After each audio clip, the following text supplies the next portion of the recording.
The Hound, Howard Phillips. Lovecraft. In my tortured ears the sounds unceasingly a nightmare whirring and flapping, and a faint distant baying as of some gigantic hound. It is not dream, it is not, I fear, even madness, for too much has already happened to give me these merciful doubts. St. John is a mangled corpse, I alone know why, and such is my knowledge that I am about to blow out my brains for fear I shall be mangled in the same way. Down unlit and illimitable corridors of Eldritch fantasy sweeps the black, shapeless nemesis that drives me to self-annihilation. May heaven forgive the folly and morbidity which led us both to so monstrous a fate. Wearied with the commonplaces of a prosaic world, where even the joys of romance and adventure soon grow stale, St. John and I had followed enthusiastically every aesthetic and intellectual movement which promised respite from our devastating ennui. The enigmas of the symbolists and the ecstasies of the pre-Raphaelites all were ours in their time, but each new mood was drained too soon of its diverting novelty and appeal. Only the somber philosophy of the decadence could help us, and this we found potent only by increasing gradually the depth and diabolism of our penetrations. Baudelaire and Huysmans were soon exhausted of thrills, till finally there remained for us only the more direct stimuli of unnatural personal experiences and adventures. It was this frightful emotional need which led us eventually to that detestable course which even in my present fear I mention with shame and timidity, that hideous extremity of human outrage, the abhorred practice of grave robbing. I cannot reveal the details of our shocking expedition, or catalogue even partly the worst of the trophies adorning the nameless museum we jointly dwelt, alone and servantless. Our museum was a blasphemous, unthinkable place, where with the satanic taste of neurotic virtuosi we had assembled an universe of terror and a secret room, far, far, underground, where huge winged demons carven of basalt and onyx vomited from wide grinning mouths weird green and orange light, and hidden pneumatic pipes ruffled into kaleidoscopic dances of death, a line of red charnel things hand in hand woven in voluminous black hangings. Through these pipes came at will the odors our moods most craved, sometimes the scent of pale funeral lilies, sometimes the narcotic incense of imagined distant shrines of the kingly dead, and sometimes, how I shudder to recall it, the frightful, soul-upheaving stenches of the uncovered grave. Around the walls of this repellent chamber were cases of antique mummies alternating with comely, lifelike bodies perfectly stuffed and cured by the taxidermist's art, and with headstones snatched from the oldest churchyards of the world. Niches here and there contained skulls of all shapes, and heads preserved in various stages of dissolution. There one might find the rotting, bald pates of famous noblemen, and the flesh and radiantly golden heads of new-buried children. Statues and painting there were, all of fiendish subjects and some executed by St. John and myself. A locked portfolio, bound in tanned human skin, held certain unknown and unnameable drawings which it was rumored Goya had perpetrated but dared not acknowledge. There were nauseous musical instruments, stringed, brass, woodwind, on which St. John and I sometimes produced dissonances of exquisite morbidity and cacodemoniacal ghastliness, whilst in a multitude of inlaid ebony cabinets reposed the most incredible and unimaginable variety of tomb loot ever assembled by human madness and perversity. It is of this loot in particular that I destroy it long before I thought of destroying myself. The predatory excursions on which we collected our unmentionable treasures were always artistically memorable events. We were no vulgar ghouls, but worked only under certain conditions of mood, landscape, environment, weather, season, and moonlight. These pastimes were to us the most exquisite form of aesthetic expression, and we gave their details a fastidious technical care. An inappropriate hour, a jarring lighting effect, or a clumsy manipulation of the damp sod, would almost totally destroy for us that ecstatic titillation which followed the exhumation of some ominous, grinning secret of the earth. Our quest for novel scenes and piquant conditions was feverish and insatiate. St. John was always the leader, and he it was who led the way at last to that mocking, accursed spot which brought us our hideous and inevitable doom. By what malign fatality were we lured to that terrible Holland churchyard? I think it was the dark rumor and legendary, the tales of one buried for 5 centuries, who had himself been a ghoul in his time and had stolen a potent thing from a mighty sepulchre. I can recall the scene in these final moments, the pale autumnal moon over the graves, casting long horrible shadows, the grotesque trees, drooping sullenly to meet the neglected grass and the grumbling slabs, the vast legions of strangely colossal bats that flew against the moon, the antique ivied church pointing a huge spectral finger at the livid sky, the phosphorescent insects that danced like death fires under the yews in a distant corner, the odors of mold, vegetation, and less explicable things that mingled feebly with the night wind from over far swamps and seas, and, worst of all, the faint deep-toned baying of some gigantic hound which we could neither see nor definitely place. As we heard this suggestion of baying we shuddered, remembering the tales of the peasantry, for he whom we sought had centuries before been found in this self-same spot, torn and mangled by the claws and teeth of some unspeakable beast.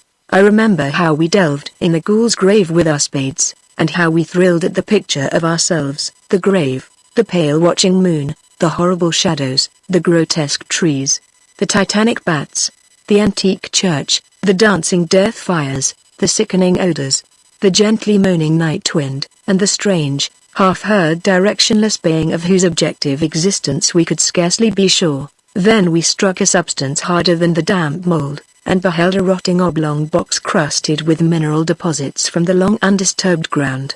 It was incredibly tough and thick, but so old that we finally pried it open and feasted our eyes on what it held. Much, amazingly much, was left of the object despite the lapse of 500 years. The skeleton, though crushed in places by the jaws of the thing that had killed it, held together with surprising firmness, and we gloated over the clean white skull and its long, firm teeth and its eyeless sockets that once had glowed with a charnel fever like our own. In the coffin lay an amulet of curious and exotic design, which had apparently been worn around the sleeper's neck. It was the oddly conventionalized figure of a crouching winged hound, or sphinx with a semi-canine face, and was exquisitely carved in antique oriental fashion from a small piece of green jade. The expression of its features was repellent in the extreme, savoring at once of death, bestiality and malevolence. Around the base was an inscription in characters which neither St. John nor I could identify, and on the bottom, like a maker's seal, was graven a grotesque and formidable skull. Immediately upon beholding this amulet we knew that we must possess it, that this treasure alone was our logical pelf from the centuried grave. Even had its outlines been unfamiliar we would have desired it, but as we looked more closely we saw that it was not wholly unfamiliar. Alien it indeed was to all art and literature which sane and balanced readers know, but we recognized it as the thing hinted of in the forbidden Necronomicon of the mad Arab Abdul al-Hazred, the ghastly soul symbol of the corpse-eating cult of inaccessible Leng, in Central Asia. All too well did we trace the sinister lineaments described by the old Arab demonologist. Lineaments, he wrote, drawn from some obscure supernatural manifestation of the souls of those who vexed and gnawed at the dead. Seizing the green jade object, we gave a last glance at the bleached and cavern-eyed face of its owner and closed up the grave as we found it. As we hastened from the abhorrent spot, the stolen amulet in St. John's pocket, we thought we saw the bats descend in a body to the earth we had so lately rifled, as if seeking for some cursed and unholy nourishment. But the autumn moon shone weak and pale, and we could not be sure. So, too, as we sailed the next day away from Holland to our home, we thought we heard the faint distant baying of some gigantic hound in the background. But the autumn wind moaned sad and wan, and we could not be sure. Less than a week after our return to England, strange things began to happen. We lived as recluses, devoid of friends, alone, and without servants in a few rooms of an ancient manor house on a bleak and unfrequented moor, so that our doors were seldom disturbed by the knock of the visitor. Now, however, we were troubled by what seemed to be a frequent fumbling in the night, not only around the doors but around the windows also, upper as well as lower.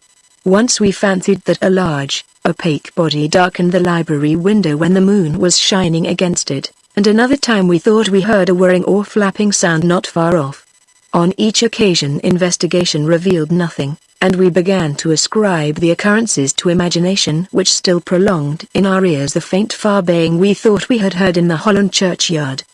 The jade amulet now reposed in a niche in our museum, and sometimes we burned a strangely scented candle before it. We read much in al-Hazred's Necronomicon about its properties, and about the relation of ghosts' souls to the objects it symbolized, and were disturbed by what we read. Then terror came. On the night of September 24th, 19, I heard a knock at my chamber door. Fancying it St. John's, I bade the knocker enter, but it was answered only by a shrill laugh. There was no one in the corridor. When I aroused St. John from his sleep, he professed entire ignorance of the event, and became as worried as I. It was the night that the faint, distant baying over the moor became to us a certain and dreaded reality. 4 days later, whilst we were both in the hidden museum, there came a low, cautious scratching at the single door which led to the secret library staircase. Our alarm was now divided, for, besides our fear of the unknown, we had always entertained a dread that our grisly collection might be discovered. Extinguishing all lights, we proceeded to the door and threw it suddenly open, whereupon we felt an unaccountable rush of air, and heard, as if receding far away, a queer combination of rustling, tittering, and articulate chatter. Whether we were mad, dreaming, or in our senses, we did not try to determine. We only realized, with the blackest of apprehensions, that the apparently disembodied chatter was beyond a doubt in the Dutch language. After that we lived in growing horror and fascination. Mostly we held to the theory that we were jointly going mad from our life of unnatural excitements, but sometimes it pleased us more to dramatize ourselves as the victims of some creeping and appalling doom. Bizarre manifestations were now too frequent to count. Our lonely house was seemingly alive with the presence of some malign being whose nature we could not guess, and every night that demoniac baying rolled over the wind-swept moor, always louder and louder. On October 29th we found in the soft earth underneath the library window a series of footprints utterly impossible to describe. They were as baffling as the hordes of great bats which haunted the old manor house in unprecedented and increasing numbers. The horror reached a culmination on November 18th, when St. John, walking home after dark from the dismal railway station, was seized by some frightful carnivorous thing and torn to ribbons. His screams had reached the house, and I had hastened to the terrible scene in time to hear a whir of wings and see a vague black cloudy thing silhouetted against the rising moon. My friend was dying when I spoke to him, and he could not answer coherently. All he could do was to whisper, "The amulet, that damned thing." Then he collapsed, an inert mass of mangled flesh. I buried him the next midnight in one of our neglected gardens, and mumbled over his body one of the devilish rituals he had loved in life. And as I pronounced the last demoniac sentence I heard afar on the moor the faint baying of some gigantic hound. The moon was up, but I dared not look at it. And when I saw on the dim-lighted moor a wide nebulous shadow sweeping from mound to mound, I shut my eyes and threw myself face down upon the ground. When I arose, trembling, I know not how much later, I staggered into the house and made shocking obeisances before the enshrined amulet of green jade. Being now afraid to live alone in the ancient house on the moor, I departed on the following day for London, taking with me the amulet after destroying by fire and burial the rest of the impious collection in the museum. But after 3 nights I heard the baying again, and before a week was over felt strange eyes upon me whenever it was dark. One evening as I strolled on Victoria Embankment for some needed air, I saw a black shape obscure one of the reflections of the lamps in the water. A wind, stronger than the night wind, rushed by, and I knew that what had befallen St. John must soon befall me. The next day I carefully wrapped the green jade amulet and sailed for Holland. What mercy I might gain by returning the thing to its silent, sleeping owner I knew not, but I felt that I must try any step conceivably logical. What the hound was, and why it had pursued me, were questions still vague, but I had first heard the baying in that ancient churchyard, and every subsequent event, including St. John's dying whisper, had served to connect the curse with the stealing of the amulet. Accordingly I sank into the nethermost abysses of despair when, at an inn in Rotterdam, I discovered that thieves had despoiled me of this sole means of salvation. The baying was loud that evening, and in the morning I read of a nameless deed in the vilest quarter of the city. The rabble were in terror, for upon an evil tenement had fallen a red death beyond the foulest previous crime of the neighborhood. In a squalid thieves' den an entire family had been torn to shreds by an unknown thing which left no trace, and those around had heard all night a faint, deep, insistent note as of a gigantic hound, So at last I stood again in the unwholesome churchyard where a pale winter moon cast hideous shadows and leafless trees drooped sullenly to meet the withered, frosty grass and cracking slabs, and the ivied church pointed a jeering finger at the unfriendly sky, and the night wind howled maniacally from over frozen swamps and frigid seas. The baying was very faint now, and it ceased altogether as I approached the ancient grave I had once violated, and frightened away an abnormally large horde of bats which had been hovering curiously around it. I know not why I went thither unless to pray, or gibber out insane pleas and apologies to the calm white thing that lay within, but, whatever my reason, I attacked the half-frozen sod with a desperation partly mine and partly that of a dominating will outside myself. Excavation was much easier than I expected, though at one point I encountered a queer interruption, when a lean vulture darted down out of the cold sky and pecked frantically at the grave earth until I killed him with a blow of my spade. Finally I reached the rotting oblong box and removed the damp nitrous cover. This is the last rational act one ever performed. For crouched within that centuried coffin, embraced by a close-packed nightmare retinue of huge, sinewy, sleeping bats, was the bony thing my friend and I had robbed, not clean and placid as we had seen it then, but covered with caked blood and shreds of alien flesh and hair, and leering sentiently at me with phosphorescent sockets and sharp and sanguine fangs yawning twistedly in mockery of my inevitable doom. And when it gave from those grinning jaws a deep, sardonic bay as of some gigantic hound, and I saw that it held in its gory filthy claw the lost and fateful amulet of green jade, I merely screamed and ran away idiotically. My screams soon dissolving into peals of hysterical laughter. Madness rides the star wind. Claws and teeth sharpened on centuries of corpses. Dripping death astride a bacchanal of bats from nigh black ruins of buried temples of Belial.